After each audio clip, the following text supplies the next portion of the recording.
Hermanos, y la palabra que he estado trabajando en el Señor y que el Espíritu Santo me ha inspirado se llama otra oportunidad.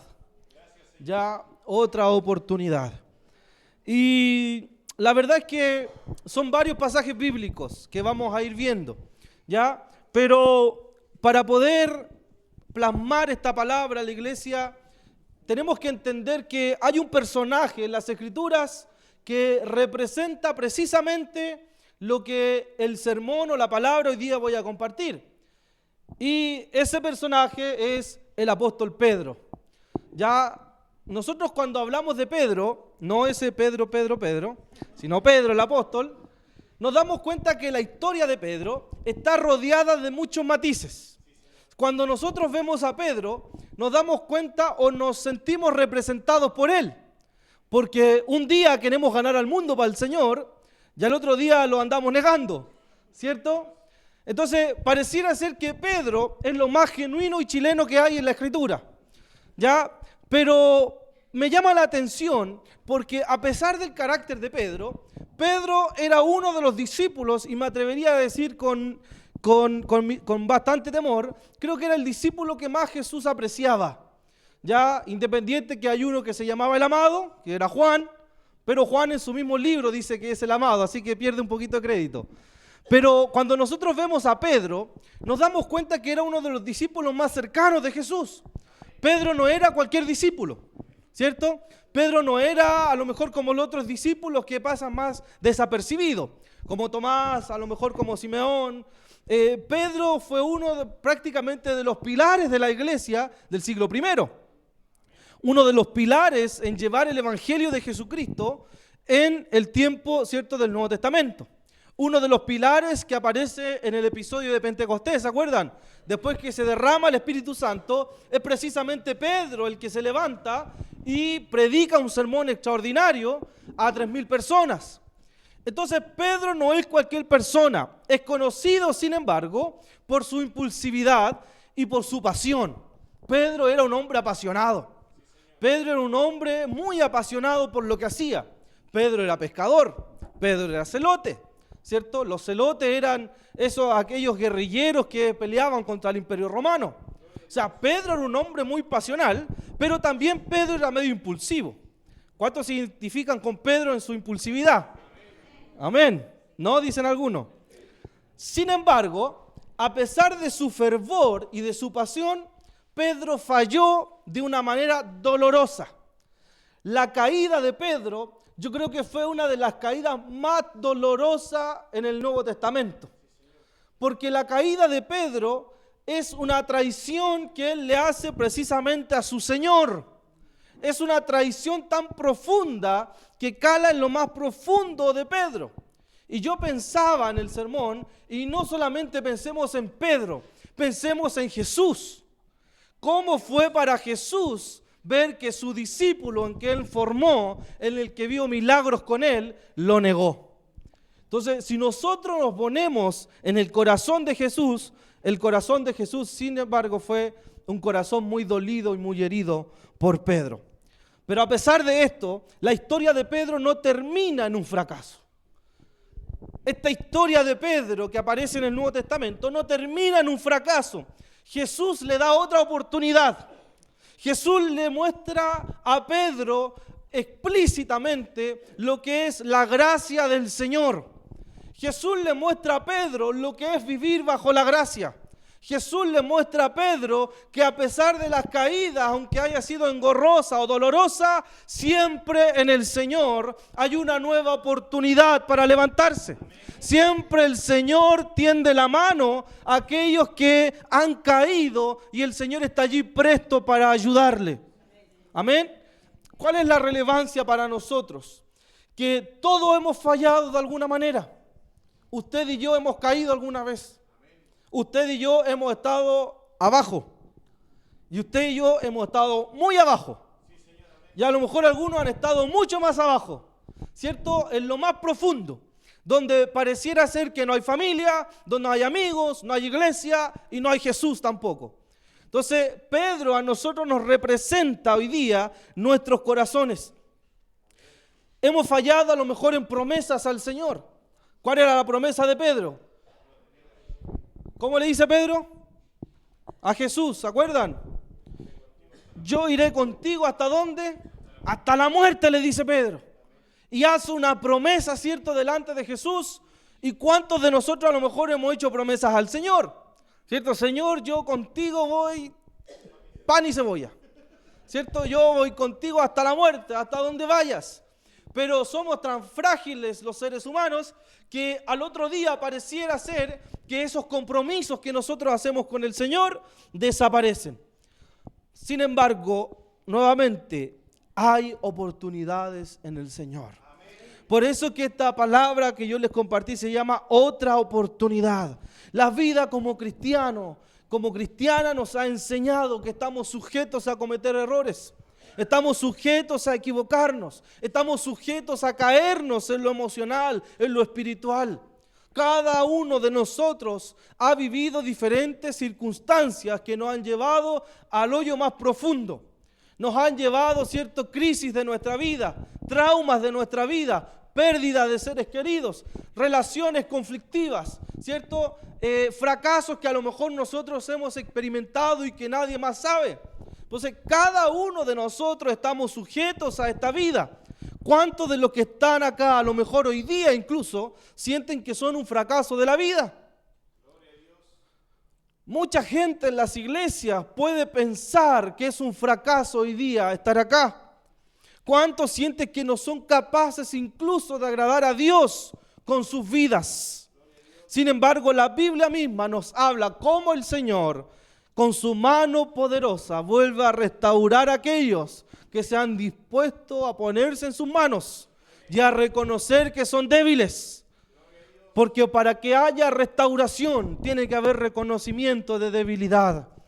Porque tiene que caer todo lo que nosotros somos a los pies del Señor. Por eso que es importante, iglesia, es necesario afirmar que la circunstancia en la cual nosotros nos encontramos, a pesar cuál haya sido, a lo mejor no hay ganas de estar acá, a lo mejor no hay ganas de servir al Señor, pero a pesar de las circunstancias, siempre en el Señor hay una oportunidad. Siempre en el Señor la gracia, el regalo que viene de Jesucristo está dispuesta allí para que usted pueda alcanzarla. Siempre hay otra oportunidad para avanzar, para crecer, para levantarse. Bendito sea el Señor. Ahora, ¿cómo lo haremos? ¿O cómo analizamos a Pedro? ¿Cierto? ¿Cómo fue Pedro? ¿Qué pasó con Pedro? ¿Cómo fue que este gran hombre, cierto, este hombre de vigor, este hombre que estaba con Jesús llegó a caer, cierto, en la más profunda vergüenza de negar al Señor? Mire, vamos a analizar tres elementos importantes. Primero, el llamado de Pedro. Vamos a Mateo 4:18. Ahora sí, abra la escritura o vamos a ir a la escritura para que no se asuste. Yo uso la escritura. Mateo 4:18 dice: cierto día, mientras Jesús caminaba por la orilla del mar de Galilea, vio a dos hermanos. ¿Cuántas personas habían? Dos. A Simón, que también lo llamó Pedro, y a Andrés, que echaban la red al agua porque vivían ¿de qué? De la pesca. Ya tenemos un antecedente. ¿Qué eran ellos? Pescadores. Jesús los llamó y le dijo: vengan, síganme y yo les enseñaré cómo pescar personas. Yo los haré pescadores de hombres. Y enseguida dejaron las redes y le siguieron. ¿Ya? O sea, lo primero que tenemos acá es el llamado de Pedro. Es interesante porque el Señor Jesucristo siempre utiliza elementos culturales o propios de la persona para llamarlo. A Pedro lo llama y le dice: ven que yo te haré pescador de hombres. Pedro lo entendió clarito. Para nosotros a lo mejor sería difícil entenderlo, pero Pedro lo entendía. ¿Ya? Siempre nuestra vida como cristianos parte porque Dios le plació llamarte. Amén. A Él le plació llamarte. Si tú estás acá es porque Dios te llamó. Amén. Y tú aceptaste ese llamado de parte del Señor. Es algo inherente a nuestra vocación como cristiano. Es que el Señor primero nos haya llamado. O sea, Dios puso la mirada en ti. Amén. Y a pesar de todo lo que tú eras, a pesar de cómo venías, a pesar de tu pasado, de tu familia, a Dios le plació llamarte, con tus fracasos y con tus virtudes. Amén, bendito sea el Señor. ¿Cierto? Dios te llamó. A Dios no le importó lo que tú eras. A Dios lo que le interesaba era que tú pusieras la fe para poder creer en Él. Ahora, es interesante el otro relato de Pedro, en Lucas capítulo 5, porque en ese Lucas, a diferencia de Mateo, Lucas nos habla de la pesca milagrosa. ¿Se acuerdan de la pesca milagrosa? Mateo nos dice solamente que Pedro era pescador, ¿cierto? Y que yo te haré pescador de hombre. Sin embargo, Lucas nos habla de que el Señor participa en el llamado con Pedro. Se introduce a aguas más profundas, ¿cierto? Pedro estuvo pescando toda la noche con él, o sea, con su hermano Andrés, y no pescaban nada. Lo único que pescaron, ¿qué fue? Un resfriado, ¿cierto? No pescaron nada, absolutamente nada. Entonces vieron que el Señor les prometió pescar y no creyeron. Dijeron ya, vamos a ir con Jesús. Y Jesús, lo extraordinario de todo esto, que se mete allí con ellos a lo profundo del mar y viene una pesca milagrosa, relata Lucas, ¿cierto? Donde el Señor logra, ¿cierto? Que este milagro para que ellos pudiesen pescar y tener comida y pagaran los tributos que correspondían a los romanos. Ahora, Dios llamó a Pedro, Jesús llamó a Pedro con una señal inequívoca. Los milagros y el ministerio de Jesús siempre iban acompañados de milagros para respaldar su ministerio. Amén. Siempre Jesús hacía milagros porque respaldaba el ministerio de Él y de lo que Él hablaba y decía. Entonces Pedro decía, si este hombre que no es pescador, es de Galilea, logró hacer un milagro tan extraordinario, significa que este hombre tiene algo que los demás no tienen. Amén. Entonces Jesús se preocupa hasta de los más detalles más posibles para acercarlos a Él. ¿Cómo te llamó a ti? A lo mejor te llamó cuando tu matrimonio estaba quebrado. A lo mejor te llamó con una profunda depresión. A lo mejor venía, ¿cierto?, de fracaso en fracaso. Y Dios usó esas circunstancias para llamarte y llamar tu atención. Amén. O sea, Jesús llamó a Pedro porque sabía quién era Pedro. Ahora, ¿qué era un pescador? Un pescador era un hombre rudo, era un hombre tosco. Pedro es conocido por ser un hombre tosco, porque Pedro, ¿cierto?, cuando ya en la semana de la pasión, Pedro todavía andaba con espada, ¿se acuerdan? Que le cortó la oreja al soldado romano, a Malco.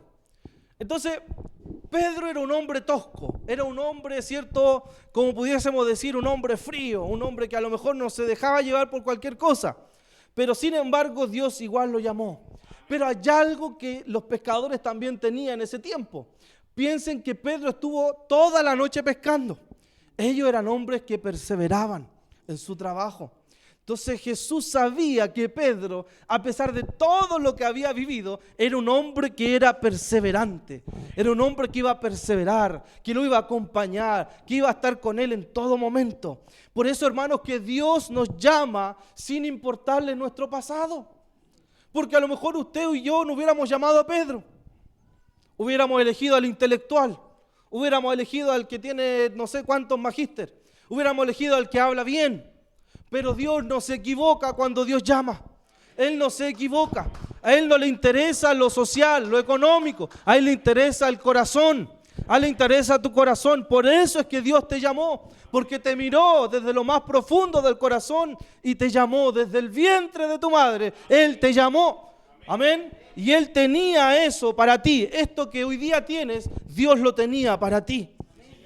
Amén. Entonces, este pasaje nos revela que Dios o Jesús vio a estos hermanos. Puso la mirada en ellos. Vio que estaban pescando. Bendito sea el Señor. Dios no se ha equivocado en su llamado. Amén. No importa cómo esté hoy día tu vida espiritual, emocional, pero Dios no se ha equivocado contigo, hermanos. Amén. Si Él te llamó, si hoy día tú estás acá, es porque Él todavía tiene un plan, un propósito con tu vida, con tu casa, con tus hijos, con tus nietos. Amén. Mateo 4:19 dice, Jesús los llamó y le dijo, vengan, síganme, que yo les enseñaré cómo pescar personas. ¿Cómo los llamó Jesús? Con una misión clara. Dios cuando llama, Dios comisiona. una señal. Para esto estás llamado.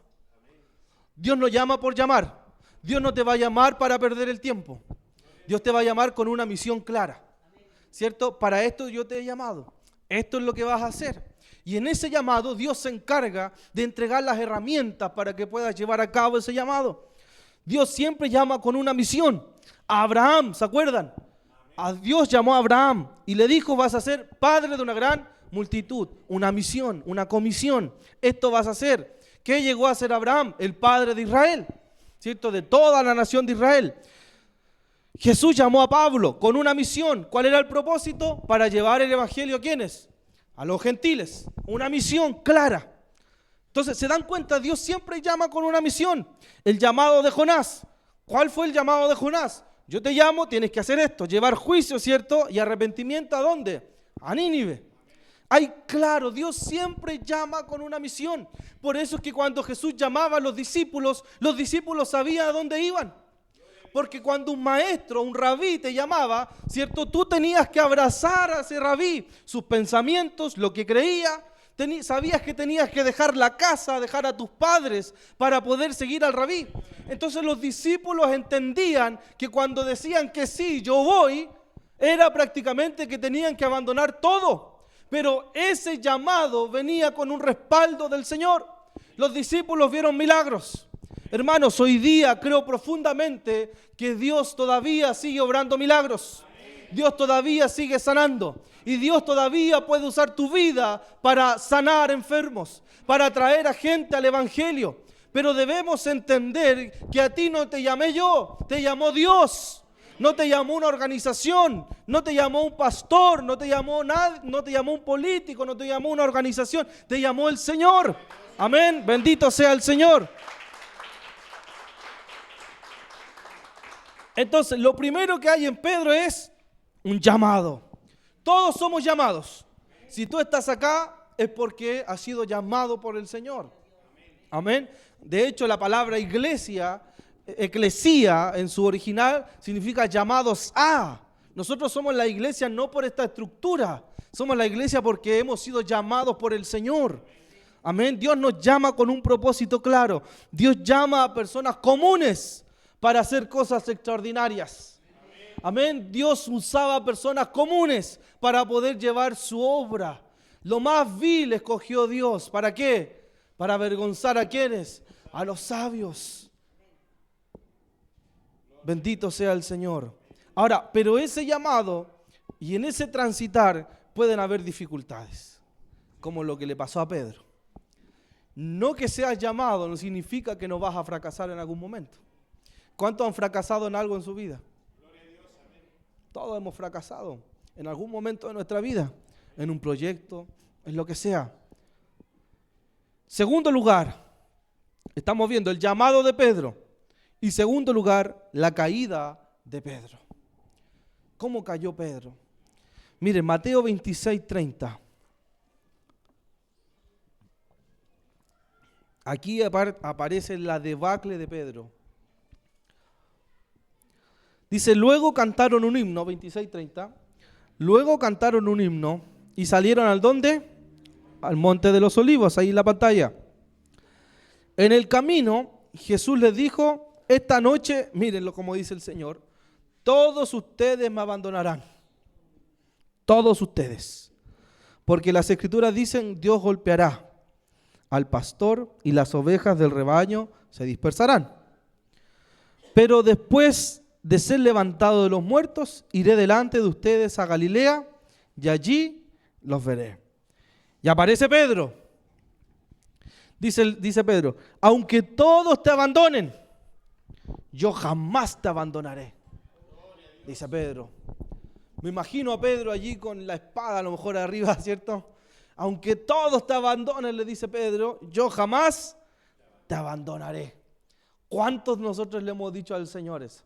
Señor, aunque pase lo que pase, jamás te abandonaré. Pero en algún momento de nuestra vida a lo mejor nos alejamos, nos enfriamos y prometemos igual que Pedro, ¿cierto?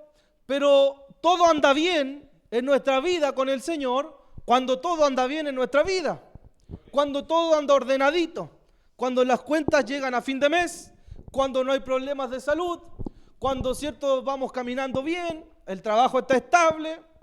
Pero ¿cuándo se ve realmente el discípulo de Cristo? Cuando aparecen las pruebas amargas de la vida, cuando no hay trabajo, cuando hay enfermedad, cuando quedas solo o sola, cuando tus amigos o amigas te traicionan, ¿cierto? Jamás te abandonaré, le dijo Pedro. Vamos, miren, el 34, 26-34.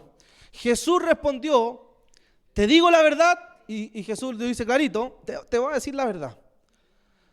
Esta misma noche, antes que cante el gallo, negará 3 veces que me conoces. No, insistió Pedro. Era persistente Pedro. Aunque tenga que morir contigo, le dice, jamás te negaré. Y parece que Pedro tenía liderazgo, porque dice, y los demás discípulos juraron lo mismo. Hasta Judas, por hermanos. Hasta Judas. O sea, todos juraron, jamás te abandonaré, le dicen al Señor. Por eso que es interesante esto, porque la frase de Pedro, hasta yo muchas veces la he dicho, ¿cierto? No, Señor, y yo voy a conquistar todo contigo y vamos a hacer lo que sea. Y al otro día uno no quiere ni levantarse para servir al Señor. O viene la prueba y nuestra casa pareciera que no estaba sobre la roca, estaba, ¿cierto?, sobre material ligero. Pero ¿cuántos de nosotros hemos vivido eso? Al momento de las pruebas muchas veces nuestra fe flaquea, ¿cierto? O incluso podemos estar acá sentados hoy día y venir pensando eso, ¿cierto? Señor, jamás te abandonaré, pero vengo con la mentalidad a lo mejor que ya no hay tiempo para mí. ¿Cuántos de nosotros hoy día hemos llegado a este lugar pensando a lo mejor para qué voy a ir a la iglesia? ¿Para qué voy a insistir tanto si he golpeado la puerta tantas veces? ¿Cuántos de nosotros estamos acá a lo mejor y nos sentimos que somos un fracaso de la vida? Porque la mente trabaja rápido, hermanos y hermanas. ¿Cuántos de nosotros cuando tuvimos en la más profunda depresión pensamos eso? Y vimos que ya no había absolutamente nada más que hacer. Pero ¿saben la palabra que dice hoy día? Siempre hay otra oportunidad. Siempre hay otra oportunidad, iglesia. Eso yo lo he vivido. Siempre hay otra oportunidad. Siempre. Pero para llegar a entender esto, tuviste que haber sido o haber pasado por un fracaso. Haber pasado por alguna caída. Que cuando en algún momento tenías todo ordenado, las piezas se empezaron a mover y se desencajó la vida. ¿O cuántos de nosotros le hemos dicho al Señor, cierto? Si es la última vez, Señor, no lo vuelvo a hacer. ¿Cuántos han dicho eso? Y tropezamos de nuevo, como dice el corito, con la misma piedra, ¿cierto? Y tropezamos de nuevo. Pedro es un ejemplo claro de eso. Ahora, ¿cómo venía Pedro? Pedro venía de una temporada extraordinaria, pues hermano. Pedro venía de una temporada extraordinaria. En Mateo 14, Pedro camina sobre el mar. O sea, venía viendo los milagros de Jesús. Para que vean que esto no es de un día para otro. No es que unos son más débiles que otros, no. Pudiste ver los milagros más grandes del Señor, pero no significa que en algún momento a lo mejor vas a caer. Pedro en el capítulo 14 camina sobre el mar. En el Mateo 16 declara que Jesús es el Cristo. ¿Se acuerdan de esa gran confesión de Pedro? Tú eres el Cristo, el Hijo del Dios viviente. Bienaventurado eres, Simón, hijo de Jonás, ¿cierto? Ya no te ¿cómo le dice? Ya no te llamarás Jonás, te llamarás Pedro, que significa roca. Y sobre esta roca edificaré mi iglesia. ¿Se dan cuenta? O sea, Jesús había declarado palabras profundas sobre Pedro. Pedro no venía tan mal. Caminó sobre el mar, confesó que Jesús era el Cristo. En el capítulo 17 de Mateo, ve al Señor en la gloria, en la transfiguración. O sea, ve a Jesús glorificado allí. Solamente fue él y otro discípulo. Vio a Elías en un lado y al otro lado vio a Moisés. Y vio a Jesús glorificado, hermanos. Pedro tenía todas las condicionantes para ser un gran hombre de Dios en ese tiempo. Porque vio lo que otros no vieron. pudo estar con Jesús en los momentos donde otros discípulos no estuvieron. Siempre estaba Pedro, Juan, Santiago, y que prácticamente son los que escriben después las cartas del Nuevo Testamento. O sea, Pedro era un hombre, ¿cierto?, que estaba con Jesús, pero eso no le garantizó la gran y dolorosa caída que él tuvo. Pero nuevamente, imagínense el dolor de Jesús al ver a Pedro. Me parece que hay una película que retrata muy bien ese momento. Jesús va cruzando y pasando y aparece Pedro por el otro lado. Y Jesús lo mira con una cara, o el actor en ese caso, de dolor. Pero yo imagino el dolor de Jesús, hermanos. Aquel que amó, aquel Pedro que lo llamó, que estuvo con él, que vio los milagros. Pero avancemos un poquito más para ver su caída. Del 26:69, vamos a Mateo. ¿Se acuerdan los versículos anteriores? Jamás te abandonaré, ¿cierto? Aunque pase lo que pase, yo jamás te abandonaré. Y veamos acá, mire, 26:69. Dice, mientras tanto Pedro estaba sentado afuera, ¿dónde? En el patio. Estaba en el patio, ¿cierto? A Jesús lo habían juzgado toda la noche, era alrededor de las 3 de la mañana, la tercera guardia, ¿cierto? Por eso 3 veces el gallo, era la guardia romana, ya era las 3 de la mañana aproximadamente donde estaba Jesús, y está Pedro. Entonces dice, una sirvienta se acercó y le dijo, tú eras uno de los que estaban con Jesús, el Galileo. ¿Cómo reconocen a Pedro? A lo mejor hablaba como él. Se parecía a él, lo reconocía, lo habían visto que estuvo con él. ¿Cierto? Es como cuando uno es cristiano y se aleja un poco del Señor y la gente lo ve, pero si tú vas a la iglesia, yo te vi, yo me acuerdo de ti, tú me predicaste, tú me hablaste, yo te vi enseñar, te hice esto, otro. Lo mismo le pasó a Pedro. Pero Pedro lo negó frente a todos. No sé de qué hablas, le dijo. Más tarde, cerca de la puerta, lo vio otra sirvienta. Las sirvientas andaban, ese día andaban, flor. ¿Quién les dijo a los que estaban por ahí? Este hombre estaba con Jesús de Nazaret. Nuevamente Pedro lo negó. Esta vez, miren qué doloroso esto, con un juramento. Él había jurado, ¿se acuerdan? Para un judío jurar era sagrado, era casi pena de muerte eso. Entonces él juró que iba a estar con él. Pero aquí bajo juramento dice, yo no estuve con él. Ni siquiera lo conozco. El 72 dice, nuevamente Pedro lo negó, esta vez con un juramento, ¿cierto? Ni siquiera conozco al hombre. O sea, ya estaba negando ni siquiera que estuvo con él. Estaba negando que ni siquiera sabía quién era Jesús. Él estaba diciendo, yo no sé quién es él, no lo conozco, nunca lo he visto. El 73, un poco más tarde, pasó un poco de tiempo, algunos de los otros que estaban allí se acercaron a Pedro y dijeron, seguro que tú eres uno de ellos. Nos damos cuenta, ¿por qué? Por el acento galileo que tienes. Pedro juró nuevamente, que me caiga una maldición si les miento. No conozco al hombre. Inmediatamente sonó la campana, ¿cierto? Cantó el gallo. De repente las palabras de Jesús pasaron rápidamente por la mente de Pedro. Qué doloroso, hermanos. Dice, de repente las palabras de Jesús pasaron por la mente de Pedro. O sea, Pedro sufrió un dolor tan profundo en ese momento. Él se imaginaba que todo el juramento que le hizo a su Señor.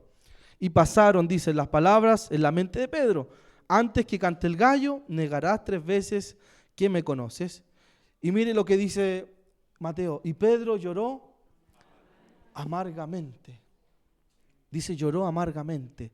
La palabra amargamente en griego significa que es un sentimiento de intensa tristeza. Es un sentimiento de un arrepentimiento profundo. O sea, lo que hizo Pedro llorar amargamente es prácticamente que tuvo un trance ahí de lágrimas y lágrimas y lágrimas. Acá lo retrata solamente en un versículo, pero dice la Escritura que es un arrepentimiento profundo. No es un remordimiento de decir, uy, la embarré, negué a Jesús. No, Es un arrepentimiento tan profundo que él sabía todo lo que había hecho. Porque no solamente había negado a Jesús, había negado al Jesús que lo llamó, al Jesús que estuvo con él, al Jesús que le sanó a la suegra, el Jesús que lo acompañó, el Jesús que estuvo allí, que él le dijo iba a estar contigo toda la vida. Pedro comprende completamente lo que había hecho, pero cayó en desgracia. Pedro en su caída, sin embargo, ¿saben lo que logró? Arrepentirse.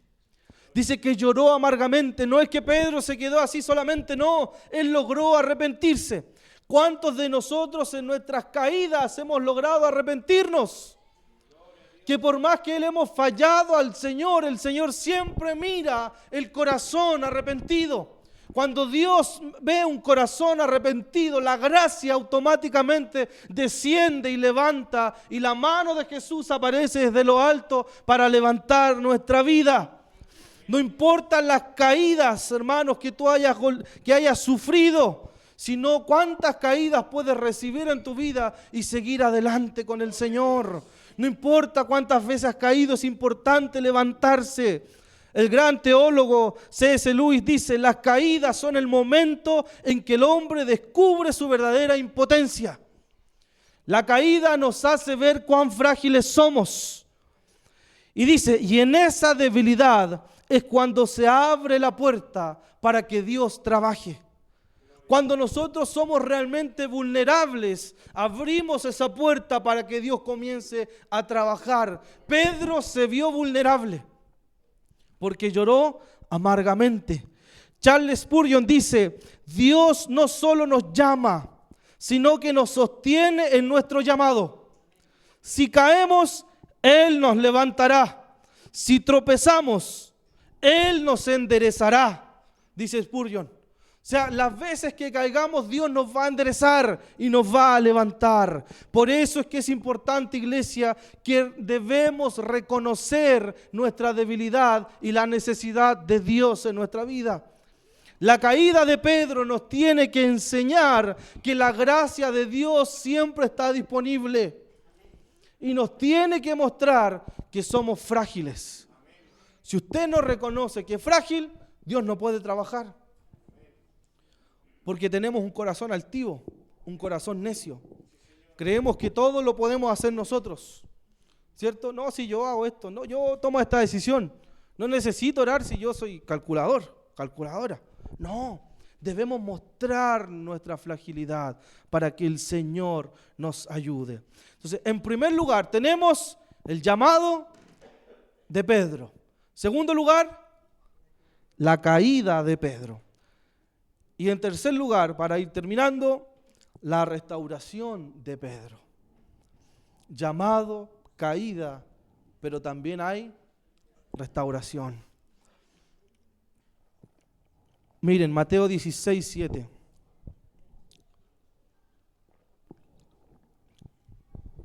Parece que es 26, 7, no recuerdo bien.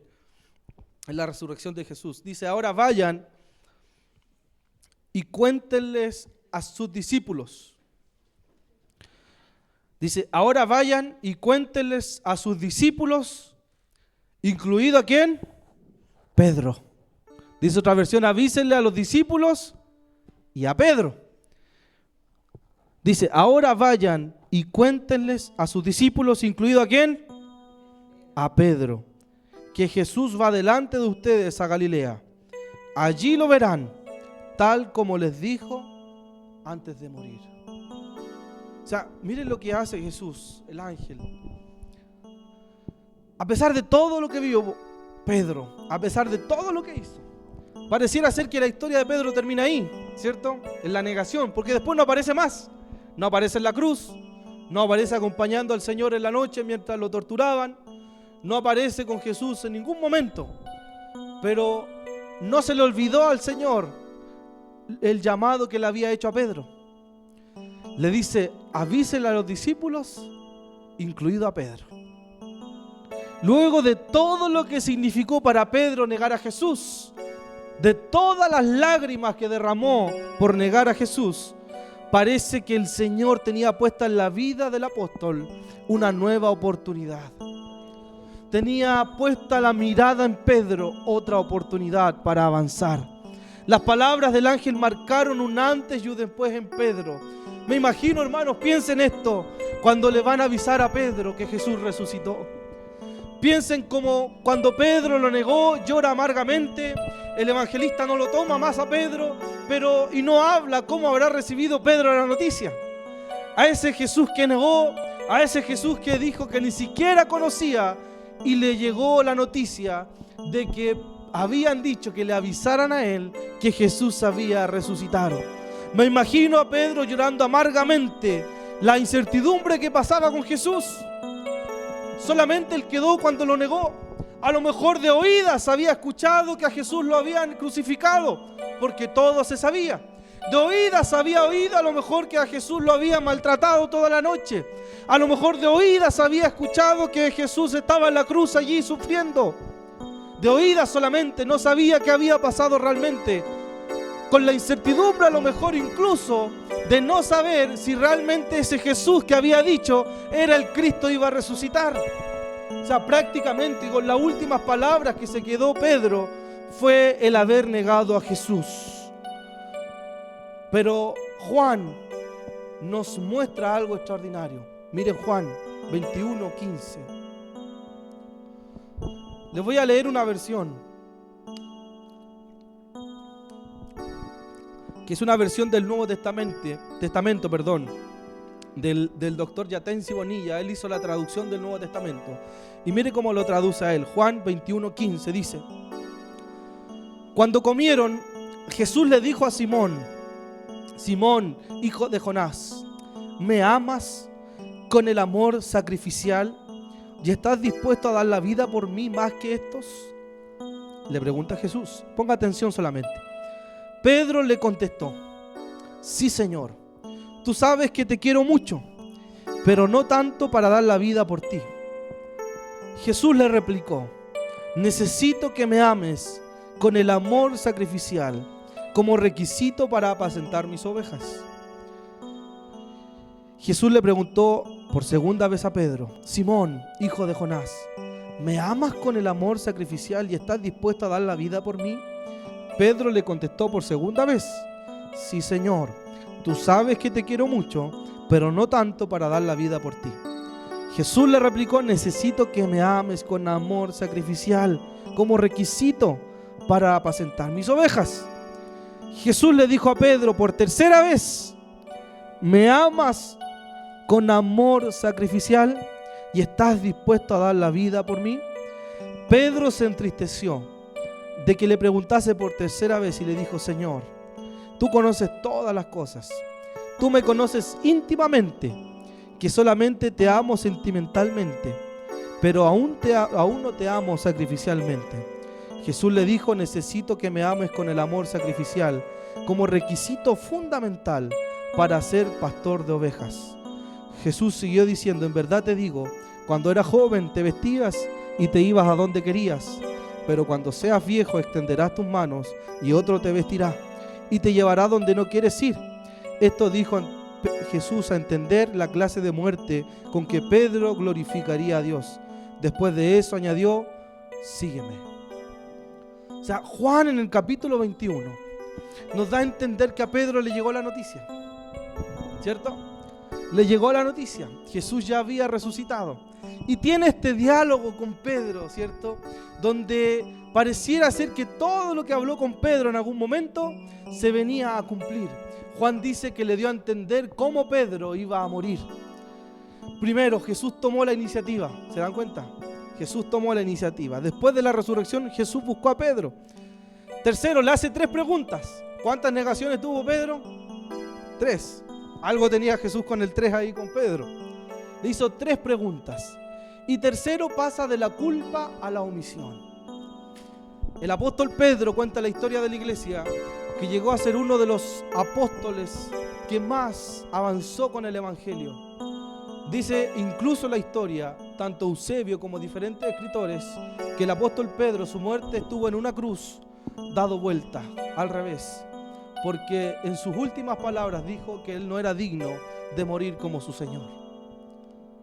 Pedro, del llamado, de la caída, a la restauración. Pedro fue el gran apóstol del Nuevo Testamento. Fue uno de los que el Espíritu Santo usó para predicar el Evangelio a 3.000, 5.000 personas. Pedro siguió siendo tosco. Pedro siguió siendo a lo mejor un poco impulsivo. Pero ya en el Nuevo Testamento, en sus cartas, siendo el gran apóstol, él dice, yo simplemente, el anciano Pedro, dice. O sea, ese hombre con una arrogancia llegó a ser el humilde apóstol, pero para eso tuvo que vivir un proceso de transformación. Hermanos queridos, con esto termino. El Señor es un recordatorio para ustedes hoy día que el fracaso no es el final de la vida. Amén. La caída no es el final de la vida ni de tu llamado. No importa las veces que te has caído, no importa las veces a lo mejor que has fracasado, siempre hay una oportunidad de parte del Señor para tu vida. Si Dios te llamó a algo, a un ministerio, con un propósito, Dios siempre se va a encargar de llevar a cabo ese llamado. Solamente tienes que creer y perseverar y avanzar. Amén. ¿Qué tal si nos ponemos de pie un segundo?